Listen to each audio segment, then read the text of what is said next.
eu quero convidar a falar aqui na nossa audiência pública, na Câmara de Goiânia, de forma remota, o excelentíssimo doutor Osmar Terra, médico reformado pela Universidade Federal do Rio de Janeiro, deputado federal de 6º mandato pelo Rio Grande do Sul, que foi também ministro da Cidadania no governo Jair Bolsonaro e é conhecido por sua defesa do tratamento precoce, do isolamento vertical e contra a vacinação compulsória.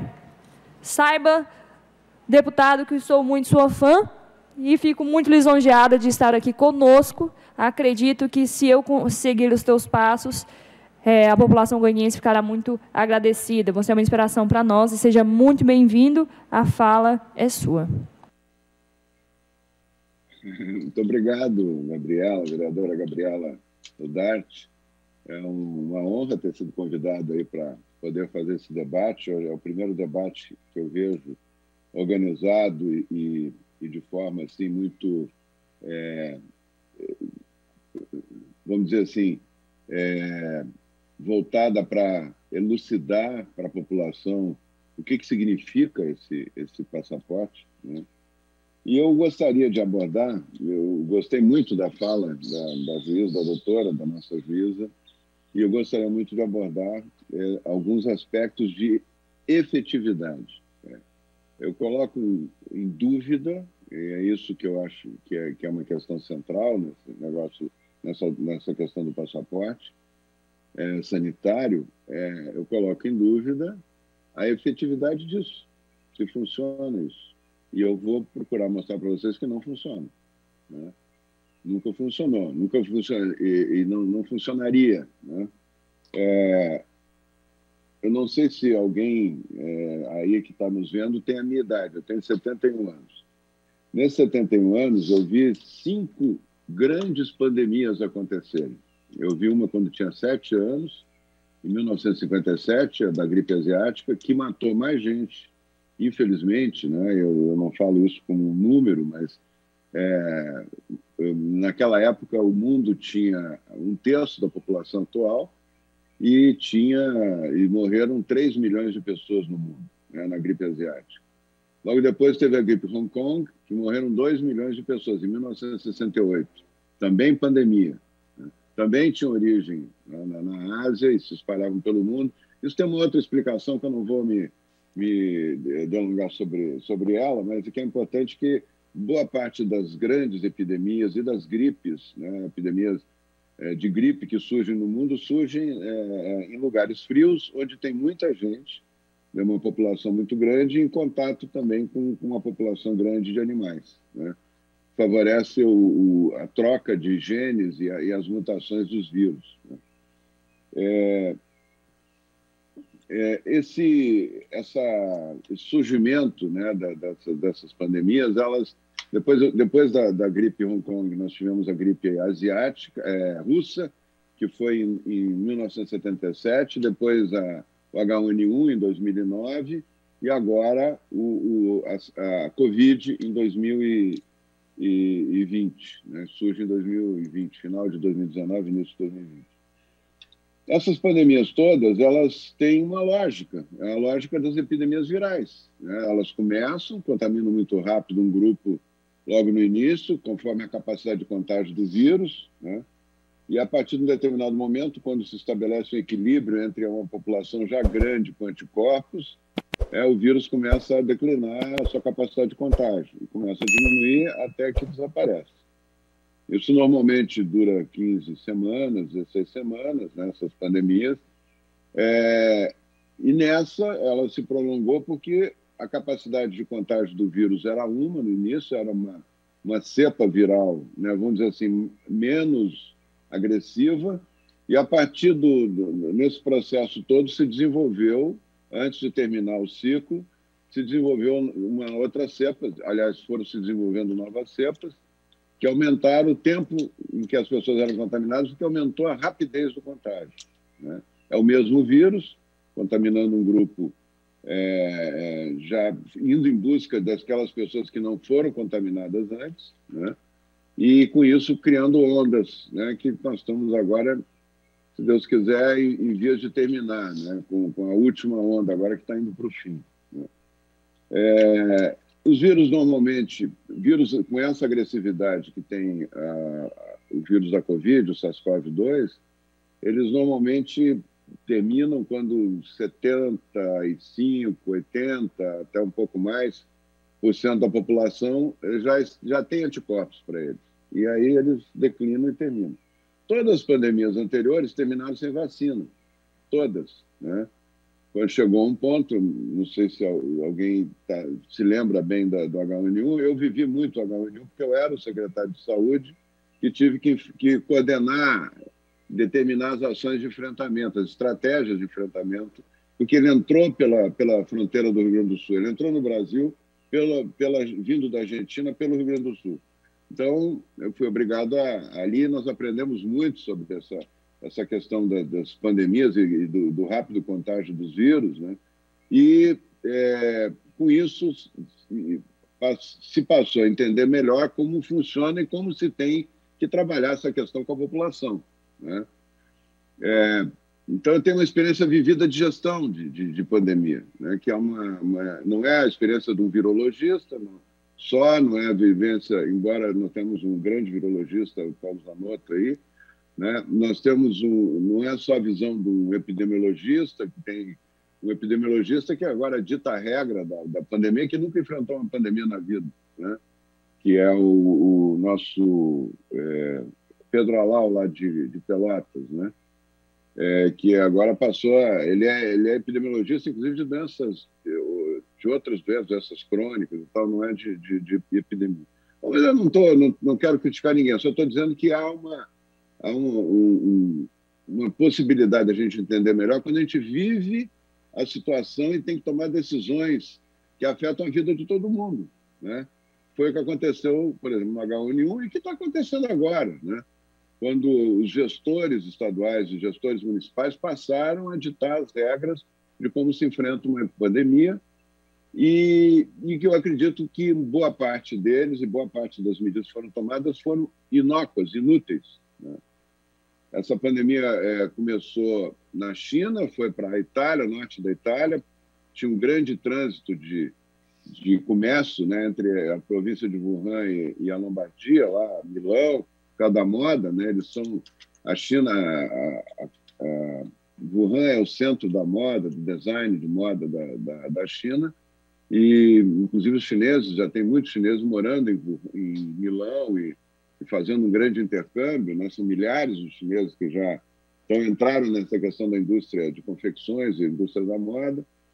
Dali se espalhou pela Itália e veio para o Brasil através dos voos internacionais, principalmente para as grandes cidades turísticas e centros econômicos, como São Paulo e Rio de Janeiro, a Zona Franca de Manaus, e depois entrou no Ceará, tem voos diretos para Milão, é a única capital fora São Paulo que tem voo direto para Milão, né? E depois entrou também para o Pernambuco com voos diretos para Madrid. O que acontece na questão da pandemia? Os erros que estão se cometendo no início, na minha opinião, que é fazer lockdown e quarentena para controlar uma pandemia, isso, de alguma maneira, é para constranger a população a obedecer, né, o governo, o município, do Estado, eles se basearam em premissas erradas, né? Se basearam num estudo do Imperial College que dizia que essa pandemia seria a pior epidemia da história e comparável à epidemia da gripe espanhola, a pandemia da gripe espanhola, que morreram 50 milhões de pessoas no mundo, que tinha um quinto da população atual, né? E que ela seria, então, uma pandemia devastadora em que as pessoas tinham que ficar em casa, num sistema chamado supressão. O que é a supressão? Supressão não é nem a quarentena. A supressão é as pessoas não saírem de casa por 18 meses, né? Ninguém saiu de casa por 18 meses, até descobrir uma vacina. Essa foi a proposta, está escrito isso. Os documentos do Imperial College têm isso escrito, né? Então, se provocou o principal fator que gera todo esse problema, que é o medo, né? O mundo ficou assustado. Alguns países que não tinham adotado esse sistema de lockdown e quarentena passaram a adotar, e países importantes que influenciam, né? Como é o caso do Reino Unido, né? aí influenciou a França, influenciou a Alemanha, né? Influenciou o governo americano, que não tinha adotado essas medidas de lockdown e quarentena no início. E, a partir daí, o medo se espalhou pelo mundo, os governadores o Brasil, o presidente Bolsonaro foi contra, né? Ele disse que isso aí não tinha lógica, que nas epidemias todas nunca se fez isso, né? Quarentena de pessoa doente, de pessoa sadia, nunca se fez em pandemia. Se fazia quarentena de pessoa doente, quem estava doente ficava isolado, né? Mas não de pessoas sadias. Mas isso passou, como a grande mídia assumiu esse discurso, com vários propósitos, inclusive políticos, né, de desgastar governo, passou a se martelar na população a ideia de que ela tinha que ficar em casa, porque senão ela ia morrer, ia pegar o vírus, ia morrer, e todo mundo ia morrer, e a televisão era só caixão, caixão. Então, o medo passou a dominar o cenário. Essa epidemia ela teve um dano enorme do medo, né? Que fez com que as pessoas tentassem se fechar em casa, numa situação completamente esquizofrênica, porque a maioria das pessoas não pode parar de trabalhar, senão morre todo mundo de fome. Por exemplo, o agronegócio não parou nem um dia, não pôde ficar em casa, né? E, graças a isso, o agronegócio hoje está no melhor momento da sua história, né? O agronegócio, quem trabalha em frigorífico, nas fábricas de leite em pó, né, enfim, de processamento de produtos da agricultura, óleo vegetal, ninguém parou. Não pararam as indústrias de adubo, não pararam as indústrias de máquinas agrícolas, não parou quem vende alimento, os supermercados não fecharam as portas nem um dia. Se for somando, isso dá 40% da mão de obra no Brasil, né? Da mão de obra com carteira assinada, então 40% é no agronegócio, né? Depois teve a saúde não parou, são 5 milhões de pessoas que trabalham, 5 milhões e meio, não parou nem um dia, não podia parar, senão as pessoas iam morrer sem assistência, não parou a segurança, não pararam os serviços públicos, né, da prefeitura, das prefeituras, dos governos estaduais, não parou a construção civil, a grande indústria não parou de automóveis, não parou nem um dia. Então, ficou uma situação esquizofrênica, a televisão botando um pavor na população, e a mídia, inclusive, que a mídia televisiva ela estava em decadência, ela estava no processo acelerado de decadência, porque a mídia das redes e tal, estava tomando conta, né? Os jornais impressos estão quase em extinção, né? Então, de repente, ela se reavivou com medo, ela voltou a ter audiência, né? E voltou a ter quem prestasse atenção no que eles falam. E aí foi a disseminação do medo numa escala que eu nunca tinha visto. Eu tenho 71 anos, eu nunca vi isso na minha vida. E nenhuma pandemia, né, que a gente passou teve uma coisa tão brutal e assustadora quanto isso. E os governantes pegaram carona no medo, mostrando que fechando em casa as pessoas, eles estavam ajudando as pessoas a não se contaminar. E, olha, se mais de 60% das pessoas não puderam parar de trabalhar, quando elas saíam de casa, ouvindo dizer que tinham que ficar em casa, quando elas voltavam, elas contaminavam podiam estar contaminando toda a família. O lugar, aí se disse que as pessoas tinham que andar de máscara na rua, né, para evitar que a gotícula de saliva contaminasse o ambiente, né? Na verdade, essas gotículas, elas no ar livre, elas desaparecem, né? Elas se dispersam, né? O risco de contágio é muito pequeno, basta as pessoas manterem uma distância de 1,5 metro, não tem maior risco, né? Mas tinha que usar máscara, e quando chegava em casa não precisava usar máscara. Imagina, no lugar que fica mais próximo das pessoas, tu não precisa usar máscara. Segundo o ditado da grande imprensa. E na rua tinha que usar.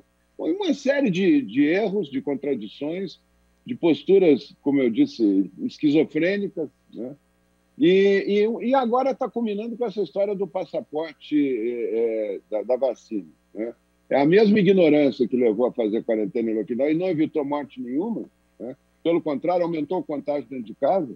A maioria das pessoas que se contaminaram dentro de casa, em contato próximo, né? Sentado na sala, na hora de jantar, na hora do almoço, porque uma parcela toda tinha que sair todo dia e voltava, podia voltar contaminada.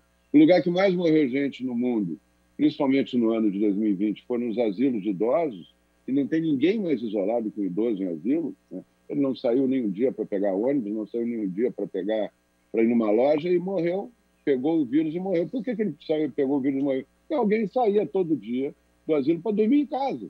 E podia ter uma outra pessoa em casa contaminada, que contaminava aquela que vinha. Então, ninguém segura um vírus desse jeito, né? As pessoas têm que estar orientadas na proteção individual e o grupo de risco tem que estar mais protegido com testagem repetida, semanal, até 2 vezes por semana, de quem trabalha com idoso, trabalha com doente acamado, né? Isso não se fez, simplesmente se manteve o discurso de fica em casa e, de uma forma tirânica, se fechou loja, se trancou comércio, botando a culpa na lojinha da rua do aumento da internação hospitalar, que nunca teve relação, nunca teve relação. Vocês podem pegar as curvas de aumento de contágio e as curvas de fechamento de loja e tal, que elas não batem. Eu tenho bastante gráficos, depois eu posso te mandar, Gabriela, sobre isso. Se eu tiver interesse, eu te mando aí, até para ter um documento de comprovação. Agora inventaram essa história da vacina, né? Eu vou entrar nisso agora. Então começa com um erro e se desdobra no outro erro. Por quê? Porque pela primeira vez na história se tem vacina numa pandemia. Nunca teve. Todas as pandemias subiram, desceram e terminaram em 15 semanas, 16 semanas, às vezes um pouquinho mais, e terminaram. Por quê? Porque se desenvolve uma imunidade natural nas pessoas. Quem pega o vírus está vacinado. Quem pega o vírus tem mais anticorpos do que quem faz vacina. E dessa vez, não. Dessa vez a ignorância da ciência, né, que eles dizem eles, os que preservam a ciência, e quem critica não segue a ciência, né? O vírus, a pessoa contaminada pode, quem pegou o vírus pode fazer um exame de anticorpos que vai ver isso, né? E não se vacinou ainda, pode ver que ele está muito mais vacinado do que o vizinho que fez a vacina e que fez o mesmo exame de anticorpos. Porque o vírus, o que é a vacina? A vacina é um vírus atenuado, é o mesmo vírus que causa a infecção, atenuado, para não dar uma reação grande e poder provocar a formação de anticorpos. Ora, quem pegou o vírus vivo pode estar muito mais imunizado, tem que produzir muito mais anticorpos, né, para se defender do que quem pegou um vírus atenuado. Então, o que acontece? As pessoas começaram com essa história que a vacina era a única solução, que tinha que vacinar. Quando vacinasse 75% das pessoas, aí podia entrar no novo normal, inventaram esse termo também, no novo normal, e começaram a botar pressão para fazer a vacina. Aí uma concorrência grande de laboratórios, várias marcas de vacina, né? Mas todas sem tempo de testagem adequado. Na verdade, são todas vacinas experimentais. Todas são experimentais. Nós estamos descobrindo agora quais são os efeitos que as vacinas têm, né? Eu não sou contra a vacina. Eu acho que quem não pegou o vírus deve fazer vacina, né? Agora, já dá para avaliar, desde o início da vacinação, que foi no final do ano passado, no mundo para cá, já dá para ver que tem vacinas que não funcionam, que não têm eficácia, né? Por exemplo, a Coronavac é uma vacina que tem uma eficácia muito baixa. Já no início diziam que ia ter 50% de eficácia, né? E ela teve menos, inclusive. Para pessoas com mais de 70 anos, tudo indica que a eficácia foi de 28%. Ora, uma vacina que 72% das pessoas que fazem não tem proteção nenhuma, vamos combinar, né? É um negócio muito grave, né? As pessoas estão achando que estão protegidas e não estão, né? Essas pessoas vão ter um passaporte sanitário. 5 minutinhos para concluir, deputado. Temos 5 minutos, tá bom? Eu estou indo para o fim. 72% das pessoas que estão vacinadas não têm proteção, não estão protegidas nem de receber o vírus, nem de transmitir o vírus. Que passaporte é esse, né?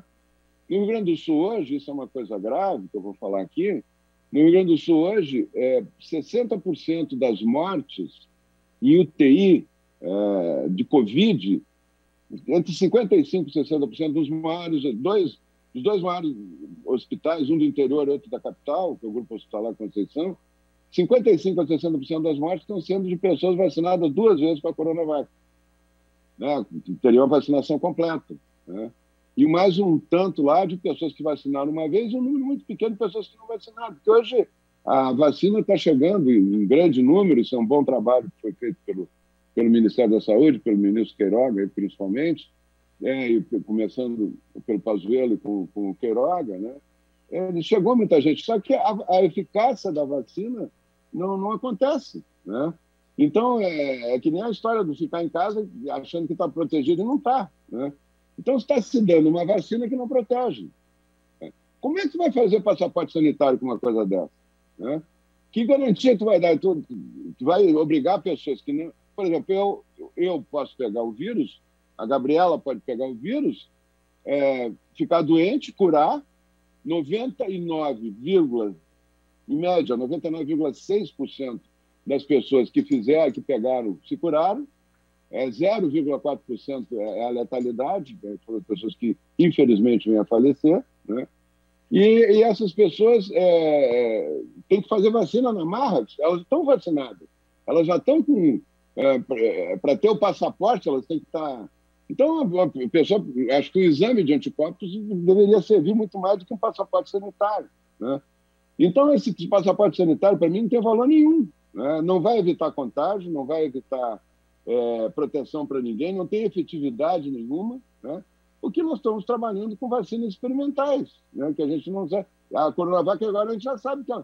Tanto é que o Dória, o governador Dória, que foi o garoto propaganda da Coronavac, disse no início que ela era 100% eficaz contra doenças graves. O Butantan repetiu isso, a exaustão, o Instituto Butantan. E as pessoas que estão morrendo agora são pessoas morrendo com 2 doses de Coronavac. Se isso está acontecendo nesses 2 hospitais, imagino que deve estar acontecendo em muitos lugares no Brasil, né? Então não protege da morte, não protege de formas graves, né? Não se sabe o número que se protege. Então não dá, se não se sabe isso, não tem como fazer passaporte sanitário, né? Eu acredito que tem vacinas que são mais eficazes, que as pessoas que fazem não estão morrendo, por isso que eu acho que as pessoas, eu não sou contra fazer a vacina, mas querer proibir as pessoas de andar em alguns lugares, querer proibir as pessoas, como no Rio de Janeiro, do prefeito Eduardo Paes, lá querer proibir as pessoas de fazer cirurgia eletiva se ela não tiver com a vacina feita, isso é um absurdo. Eles têm que fazer um teste se a pessoa está com vírus ou não.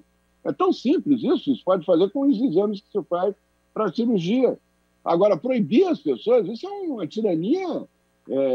Primeiro, não tem base científica nenhuma. Segundo, não tem razão de existir, a não ser por um exercício de perversidade, né? De uma pessoa querendo mandar na outra, né? Então, eu acho que eu queria deixar essa contribuição, Gabriel, tá? E agradecer aí, tá? Na companhia de pessoas tão ilustres, né? Então, que têm um conhecimento tão aprofundado aí em várias áreas desse tema, e me colocar à disposição aí para a gente debater. Muito obrigado e estou sempre à disposição. Muitíssimo obrigada, doutor, pelo seu tempo. Sei que é corrido, ainda mais você que está na linha de frente na defesa da nossa liberdade no Congresso. Deus abençoe e te capacite cada vez mais, porque a messe é grande e os operários são poucos. Deus te conduza, guarde, proteja, conte conosco aqui também de Goiânia. Muitíssimo obrigada e conte com todas as nossas ferramentas aqui, mesmo que seja um trabalhinho de formiga, tá bom? Deus te abençoe.